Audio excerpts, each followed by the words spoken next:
குற்றவாளி என நீதிமன்றம் அறிவித்த நிலையில் நிர்மலா தேவி ஸ்ரீவில்லிபுத்தூரிலிருந்து மதுரை மத்திய சிறைக்கு அழைத்து செல்லப்படுகிறார்.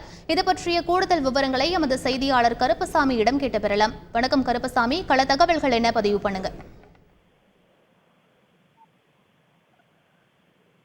அதாவது வணக்கம்.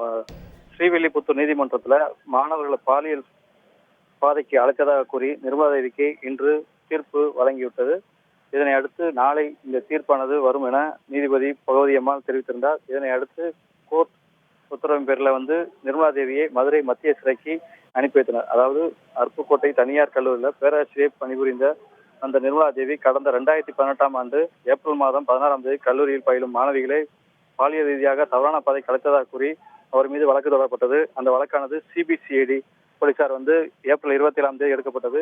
அதனைத் தொடர்ந்து ஸ்ரீவில்லிபுத்தூர் நீதிமன்றத்தில் இந்த வழக்கானது நடைபெற்றது.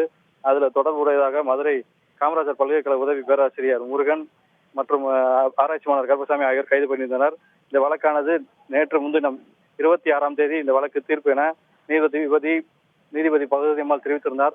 அதனைத் தொடர்ந்து நிர்மலா தேவி ஆஜராகாதால் அந்த வழக்கானது இன்று ஒத்திவைக்கப்பட்டது. இன்று இந்த வழக்கு விசாரணைக்கு வந்தபோது இந்த வழக்கு விசாரணையில் கருப்பசாமி, முருகன் ஆகியோர் இருவரும் நிரபராதி என நீதிபதி அறிவித்திருந்தார். அதன் பின்பு நிர்மலா தேவி குற்றவாளி என அறிவித்து மதியம் 2 மணிக்கு மேல் இந்த வழக்கானது விசாரணைக்கு வரும் என தெரிவித்திருந்தார். அதனை அடுத்து தொடர்ந்து அரசு தரப்பு வழக்கறிஞர் மற்றும் நிர்மலா தேவி வழக்கறிஞர் 2 பேரும் விவாதம் நடைபெற்றது.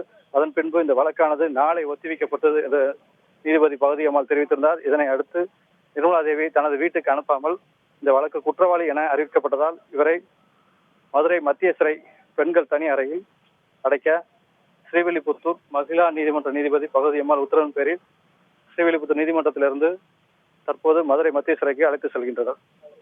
விவரங்களுக்கு நன்றி கார்த்திக்.